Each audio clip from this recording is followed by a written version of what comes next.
एक गरीब बालक था जो कि अनाथ था। एक दिन बालक संत के आश्रम में गया और बोला कि बाबा, आप सबका ध्यान रखते हैं, मेरा इस दुनिया में कोई नहीं है, तो क्या मैं यहाँ आपके आश्रम में रह सकता हूँ? बालक की बात सुनकर संत बोले, बेटा, तेरा नाम क्या है? उस बालक ने कहा, मेरा कोई नाम नहीं है। तब संत ने उस बालक का नाम रामदास रखा। बोले कि अब तुम यहीं आश्रम में रहना। रामदास वहीं रहने लगा और आश्रम के सारे काम भी करने लगा। उन संत की आयु 80 वर्ष की हो चुकी थी।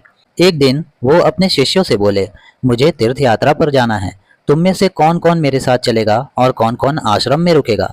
तो सारा काम करना पड़ेगा, इसलिए सभी बोले कि हम आपके साथ तीर्थ यात्रा पर चलेंगे। अंत में संत सोच में पड़ गए कि किसे साथ ले जाएं और किसे नहीं, क्योंकि आश्रम पे किसी का रुकना जरूरी था।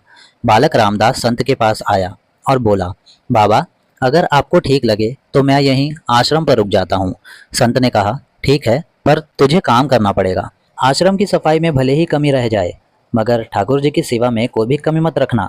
रामदास ने संत से कहा, बाबा, मुझे तो ठाकुर जी की सेवा करनी नहीं आती, आप बता दीजिए कि ठाकुर जी की सेवा कैसे करनी है, फिर मैं कर दूंगा। संत रामदास को अपने साथ मंदिर में ले गया।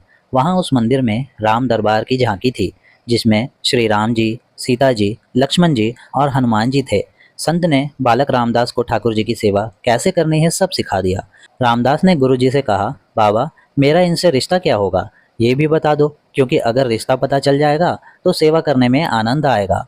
उन संत ने बाबा रामदास से कहा कि तुम कहते थे ना कि कोई तुम्हारा नहीं है, आज से ये राम जी और सीता जी तेरे माता पिता हैं। रामदास ने साथ खड़े हनुमान जी और लक्ष्मण जी को देखकर कहा, अच्छा बाबा, ये जो पास खड़े हैं वे कौन हैं?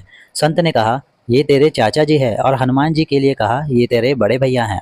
रामदास सब समझ गया और फिर उनकी सेवा में लग गया। संत शिष्यों के साथ यात्रा पर चले गए। आज सेवा का पहला दिन था। रामदास ने सुबह उठकर स्नान किया और भिक्षा मांगकर लाया और फिर भोजन तैयार किया। फिर भगवान को भोग लगाने के लिए मंदिर आया। रामदास ने श्री राम जी, सीता जी, लक्ष्मण जी और हनुमान जी के आगे एक एक थाली रख दी और बोला, अब पहले आप खाओ, फिर मैं खाऊंगा। रामदास को लगा कि सच में भगवान बैठकर खाएंगे, पर बहुत देर हो गई, रोटी तो वैसी की वैसी थी। तब बालक रामदास ने सोचा, नया नया रिश्ता बना है तो शर्मा रहे हैं। रामदास ने पर्दा लगा दिया। बाद में खोलकर देखा, तब भी खाना वैसा का वैसा ही पड़ा था। अब तो रामदास रोने लगा कि मुझसे सेवा में कोई गलती हो गई, इसलिए खाना नहीं खा रहे हैं, और ये नहीं खाएंगे तो मैं भी नहीं खाऊंगा, और मैं भूख से मर जाऊंगा, इसलिए तो अब पहाड़ से कूदकर ही मर जाऊंगा। रामदास मरने के लिए निकल गए। तब भगवान राम जी हनुमान जी को कहते हैं, हनुमान, जाओ उस बालक को लेकर आओ और बालक से कहो कि हम खाना खाने के लिए तैयार हैं। हनुमान जी जाते हैं और रामदास कूदने ही वाला होता है कि हनुमान जी पीछे से पकड़ लेते हैं और बोलते हैं, क्या कर रहे हो? रामदास कहता है, आप कौन? हनुमान जी कहते हैं, तेरा भैया हूँ, इतनी जल्दी भूल गए? रामदास कहता है, अब आए हो? इतनी देर से वहां बोल रहा था कि आओ खाना खाओ, तब आए नहीं, अब क्यों आए हो? तब हनुमान जी बोले, पिताश्री का आदेश है, अब हम सब बैठकर खाना खाएंगे। फिर राम जी, सीता जी, लक्ष्मण जी, हनुमान जी साक्षात बैठकर भोजन करते हैं। इसी तरह रामदास रोज उनकी सेवा करता और भोजन करता। सेवा करते 15 दिन हो गए। एक दिन रामदास ने सोचा कि कोई भी माँ बाप हो, वो घर में काम तो करते ही हैं, पर मेरे माँ बाप तो काम नहीं करते, सारे दिन खाते रहते हैं। मैं ऐसा नहीं चलने दूंगा। रामदास मंदिर जाता है और कहता है, पिताजी, कुछ बात करनी है आपसे। राम जी कहते हैं, बोल बेटा, क्या बात है? रामदास कहता है, अब से मैं अकेले कोई काम नहीं करूंगा, आप सबको भी काम करना पड़ेगा, आप तो बस सारा दिन खाते रहते हैं।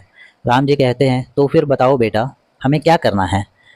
रामदास सीता जी से कहता है, माता जी, अब से रसोई आपके हवाले। और लक्ष्मण जी से कहता है, चाचा जी, आप सब्जी तोड़ कर लाओगे। हनुमान जी से कहता है, भैया जी, आप लकड़ियाँ लाओगे। और राम जी यानी कि पिताजी से कहता है, आप पत्तल बनाओगे। सबने कहा, ठीक है।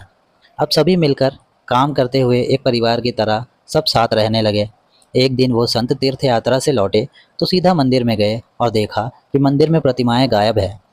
संत ने सोचा, कहीं रामदास ने प्रतिमाएं बेच तो नहीं दी? संत ने रामदास को बुलाया और पूछा, भगवान कहाँ हैं?